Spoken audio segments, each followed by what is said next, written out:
नमस्कार दोस्तों, आज हम लोग पढ़ने वाले 11th क्लास बायो, जिसके अंदर आज हम लोग पढ़ेंगे माइटोकॉन्ड्रिया के बारे में। अब तक जितनी भी कक्षा उन कक्षाओं में इससे पहले की जितने भी टॉपिक है उन सारे टॉपिकों का अध्ययन कर चुके हैं। टॉपिक को आप नहीं पढ़े हैं तो उन सभी वीडियो का लिंक जो है डिस्क्रिप्शन में दिया गया, वहां से आप जाके पढ़ सकते हैं। तो चलिए देखते हैं, आज हम लोग माइटोकॉन्ड्रिया के बारे में पढ़ते हैं। आखिरकार ये माइटोकॉन्ड्रिया क्या होता है, आखिरकार ये माइटोकॉन्ड्रिया क्या होता है।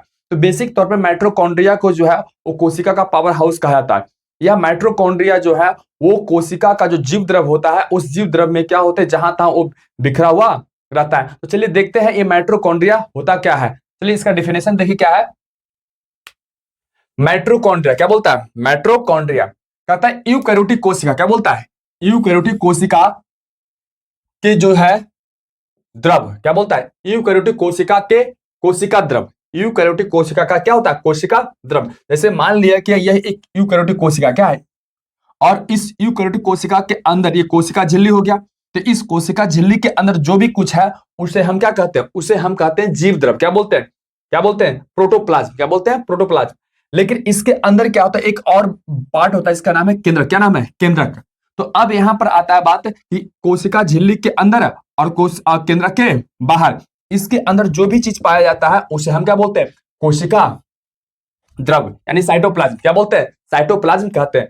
तो इस साइटोप्लाज्म के अंदर कहता है, साइटोप्लाज्म में जो है यानी कोशिका द्रव में जो है अनेक छोटे छोटे जो है वो गोलाकार तंतुमय कनिकामय एवं क्षण के आकार का क्या होता है, रचना पाया जाता है। मतलब इसके अंदर ये जो यूकैरियोटिक कोशिका है, इसके अंदर जो है इस प्रकार से क्या होता है, बहुत सारे जो है वो क्या होता है, कनिकामय क्षण के आकार का तंतुमय गोलाकार एक क्या होता है, एक रचना, एक अंग पाया जाता है। इसी अंग को हम क्या बोलते हैं, माइटोकॉन्ड्रिया कहते हैं। क्या कहते हैं, माइटोकॉन्ड्रिया कहते हैं। अब यहां पर आगे देखते हैं ये माइटोकॉन्ड्रिया बेसिक तौर पे होता क्या है। कहता है यह माइटोकॉन्ड्रिया जो है वो जीवाणु, नीलहरित शैवाल को छोड़कर शेष जो है वो सभी पादप एवं जंतु कोशिका में पाया जाता है। कहता है माइटोकॉन्ड्रिया जो ये अंग है ये किसमें किसमें नहीं पाया जाता है। कहता है कि जीवाणु में, नीलहरित शैवाल को छोड़कर, मतलब इन सभी को छोड़कर जो है जितना भी पादप कोशिका और जंतु कोशिका उसके अंदर उसका जो जीव द्रव होता है यानी कोशिका द्रव होता है, उसमें ये माइटोकॉन्ड्रिया जो पाया जाता है। अब यहां पर देखते हैं माइटोकॉन्ड्रिया के बारे में बहुत सारे वैज्ञानिकों ने किस तरह से इसका खोज किया, ये क्या हुआ। अभी तक हम क्या जाने कि माइटोकॉन्ड्रिया बेसिक तौर पे इसका परिभाषा देखें और ये किसमें पाया जाता है और किसमें पाया नहीं जाता है। तो ये क्या होता है, ये जीवाणु और नीलहरित शैवाल को, ये जीवाणु और नीलहरित शैवाल को छोड़कर सभी में जो है वो पाया जाता है। होता क्या है कि माइटोकॉन्ड्रिया जो है वो जंतु कोशिका के अंदर अधिक पाया जाता है। क्या होता है, जंतु कोशिका के अंदर जो है अधिक पाया जाता है, लेकिन पादप कोशिका के अंदर इसकी संख्या क्या होती है, कम होती है। तो यहां पर देखते हैं कि इसके खोज के बारे में लोगों ने किस प्रकार से इसका खोज हुआ। देखिए यहां पर एक इस माइटोकॉन्ड्रिया को कोलिकर ने 1880 में कहा, कीड़ों के मांसपेशियों में देखा। सबसे पहले हम समझते हैं माइटोकॉन्ड्रिया को आखिरकार देखा किसने, क्योंकि पहले देखा ही होगा उसके बाद खोज हुआ होगा। तो यहां पर कॉम्पिटिटिव एग्जाम के अंदर ऐसा सवाल आता है कि माइटोकॉन्ड्रिया को सबसे पहले कहां देखा। तो माइटोकॉन्ड्रिया को सबसे पहले किसने देखा। तो माइटोकॉन्ड्रिया को सबसे पहले जो है वो किसने, कोलिकर ने 1880 ईस्वी में, 1880 ईस्वी में कहां देखा, तो कीड़ों के मांसपेशियों के अंदर जो है माइटोकॉन्ड्रिया को देखा। तो यहां पर इस प्रकार से यहां पर कॉम्पिटिटिव एग्जाम के अंदर सवाल आता है। नेक्स्ट देखते हैं आगे, इसके अंदर कहता है कि इसका नाम माइटोकॉन्ड्रिया को फ्लेमिंग है ना, माइटोकॉन्ड्रिया को जो है वो फ्लेमिंग नामक वैज्ञानिक ने जो क्या किया, 1882 ईस्वी में फाइला नाम दिया। क्या नाम दिया, फाइला। यहां पर ऐसे सवाल पूछ सकता है, फाइला माइटोकॉन्ड्रिया को किसने कहा, फाइला माइटोकॉन्ड्रिया को किसने नाम दिया, तो कौन, फ्लेमिंग। कब दिया, 1882 ईस्वी में। अब कहता है बायोप्लास्ट जो है माइटोकॉन्ड्रिया को किसने नाम दिया, बायोप्लास्ट को माइटोकॉन्ड्रिया का नाम जो है वो बायोप्लास्ट किसने दिया, तो कौन होगा, आर अल्टमैन। कौन होगा, आर अल्टमैन 1892 ईस्वी में। कब दिया, 1892 ईस्वी में। अब देखिए कहता है ये दोनों वैज्ञानिक ने, फ्लेमिंग ने और आर अल्टमैन ने क्या किया, माइटोकॉन्ड्रिया को अलग नाम से पुकारा या उसका नाम दिया। एक ने क्या कहा, फाइला कहा, एक ने क्या कहा, बायोप्लास्ट कहा। क्या कहा, बायोप्लास्ट कहा। अब यहां पर देखते हैं खोज किसने किया, इस माइटोकॉन्ड्रिया का खोज जो है वो बेसिक तौर पे किसने किया। तो माइटोकॉन्ड्रिया का खोज जो है वो फ्लेमिंग और अल्टमैन ने किसने किया, फ्लेमिंग और आल्टमैन ने इसका जो है वो खोज किया। अब हम माइटोकॉन्ड्रिया जो है इसका आखिरकार माइटोकॉन्ड्रिया नाम किसने दिया? ये माइटोकॉन्ड्रिया जो है इसका सूत्रकनिका भी हम इसको बोलते हैं इसको, लेकिन इसका नाम माइटोकॉन्ड्रिया किसने दिया? तो माइटोकॉन्ड्रिया जो है वो सी बेंडा, क्या है, सी बेंडा ने 1897 ईस्वी में दिया। अब यहां पर आता है पादप कोशिका में सबसे पहले किसने देखा? मतलब यहां पर ऐसे भी सवाल पूछ सकता है, पादप कोशिका में माइटोकॉन्ड्रिया को सबसे पहले किसने देखा? तो क्या है, एफ मीविस ने 1904 ईस्वी में, एफ मीविस ने 1904 ईस्वी में। तो यहां पर देखिए दो सवाल हो गया, देखने वाला क्या हो गया, दो हो गया। एक सबसे पहले किसने देखा? कोलिकर ने 1880 ईस्वी में, और पादप और रुई किसने देखा? कीड़ों के मांसपेशियों में। लेकिन पौधों में किसने देखा? पादप कोशिका में। पादप कोशिका में माइटोकॉन्ड्रिया को सबसे पहले किसने देखा? मीविस ने। किसने दिया? एफ मीविस ने देखा। कब देखा? 1904 ईस्वी में, 1904 ईस्वी में। तो ये सब सवाल जो है वो बेसिक तौर पे जो कॉम्पिटिटिव एग्जाम के अंदर आता है। अब हम देखते हैं 11th बायो के अंदर हमें आखिरकार इस माइटोकॉन्ड्रिया के बारे में और क्या जानना है। देखिए माइटोकॉन्ड्रिया के बारे में सबसे पहले इसका संरचना के बारे में हमें समझना पड़ेगा। इसकी संरचना जो है किस प्रकार से होती है। देखिए इस प्रकार से ये जो है इसके अंदर जो है ये पाया जाता है। ये क्या होता है? माइटोकॉन्ड्रिया है। क्या है? ये माइटोकॉन्ड्रिया है। इसके संरचना के बारे में हम देखते हैं। देखिए यहां पर माइटोकॉन्ड्रिया जो है वो बेसिक तौर पे दो झिल्ली से घिरा हुआ एक संरचना होता है। क्या होता है? दो झिल्ली से घिरा हुआ संरचना होता है। यहां पर ये जो दिखाई पड़ रहा है ये क्या है? बाहरी स्तर है। क्या है? देखिए ये क्या है? बाह्य स्तर। तो यहां पर देखते हैं, देखिए ये बाहरी स्तर जो है बेसिक तौर पे जो है ये पेरिन्स नामक एक प्रोटीन से मिलकर बना होता है। क्या होता है? पेरिन्स नामक प्रोटीन। किससे बना होता है? पेरिन्स प्रोटीन है। माइटोकॉन्ड्रिया का जो बाहरी झिल्ली होता है उस झिल्ली पर क्या करता है? एक चैनल का निर्माण करता है। जैसे हम कोशिका झिल्ली में पढ़े थे कि ये क्या होता है, उसके अंदर जो प्रोटीन होते हैं वो क्या करता है? चैनल का निर्माण करता है, एक टनल का निर्माण करता है, उसमें एक छिद्र होता है और उस छिद्र से जो है पदार्थों का आवागमन होता है। उसी प्रकार से ये माइटोकॉन्ड्रिया क्या होता है? ये माइटोकॉन्ड्रिया का जो बाहरी स्तर होता है वो क्या होता है? प्रोटीन से मिलकर बना होता है और उसमें क्या होता है? चैनल। क्या होता है? इस प्रकार से क्या होता है? चैनल का निर्माण होता है और इसी चैनल से जो है वो कहता है बहु से क्या होता है? बहुत से छोटे छोटे अणु जो है वो जाने के लिए क्या होता है? स्वतंत्र होते हैं। क्या होते हैं? जाने के लिए जो है वो स्वतंत्र होता है। माइटोकॉन्ड्रिया के अगल बगल या माइटोकॉन्ड्रिया के चारों तरफ क्या होता है? एक तरल द्रव होता है। क्या होता है? तरल द्रव। यानी ऐसा भी कर सकते हैं माइटोकॉन्ड्रिया जो है कोशिका के में एक तरल द्रव होता है जिसे कोशिका द्रव भी कहते हैं।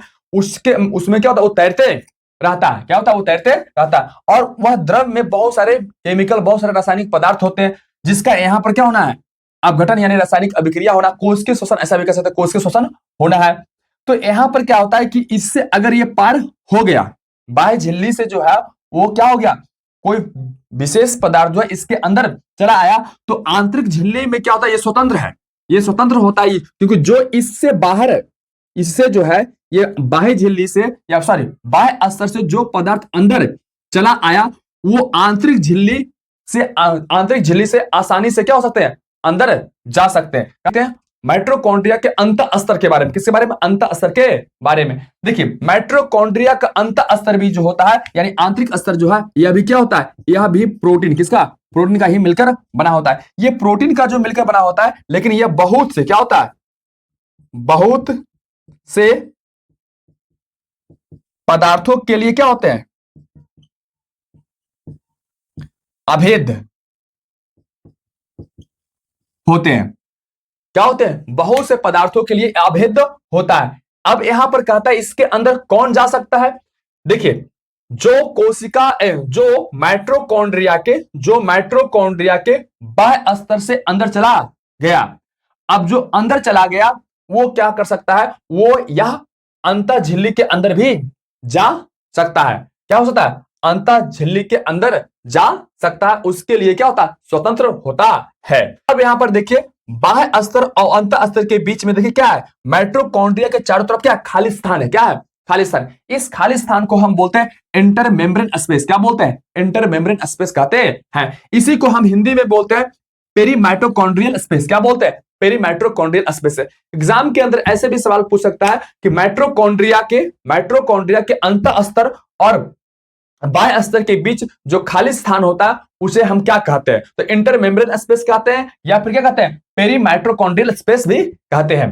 देखते हैं कि ये आंतरिक स्तर के अंदर ये जो सब कुछ पाया जाता है, जो भी कुछ पाया जाता है उसे हम क्या बोलते हैं? मैट्रिक्स। क्या बोलते हैं? मैट्रिक्स कहते हैं। ध्यान समझिएगा ये मैट्रिक्स जो होता है ये आंतरिक झिल्ली, माइटोकॉन्ड्रिया का जो आंतरिक झिल्ली होता है, आंतरिक झिल्ली के अंदर बहुत सारे एंजाइम, बहुत सारे रासायनिक पदार्थ जो है वो पाए जाते हैं। तो इन सभी को मिलाकर हम क्या अंग भी पाए जाते हैं, जैसे माइटोकॉन्ड्रिया हो गया, mtDNA हो गया, क्या हो गया, तो ये सभी रासायनिक पदार्थ जो है वो क्या होता है, या कोशिका अंग पाया जाता है। तो सभी को मिलाकर हम क्या बोलते हैं, मैट्रिक्स कहते हैं। ध्यान से देखिए यहाँ पे, ये जो आंतरिक झिल्ली है, क्या आंतरिक झिल्ली है, इस आंतरिक झिल्ली पर जो भी कुछ पाया जा रहा है इसके अंदर जो भी है वो सब का सब क्या होता है, मैट्रिक्स कहलाता है। तो ये मैट्रिक्स हो गया। अब हम देखते हैं इस मैट्रिक्स में ही क्या होता है कि एक भाग को हम बोलते हैं क्रिस्टी, क्या बोलते हैं, क्रिस्टी।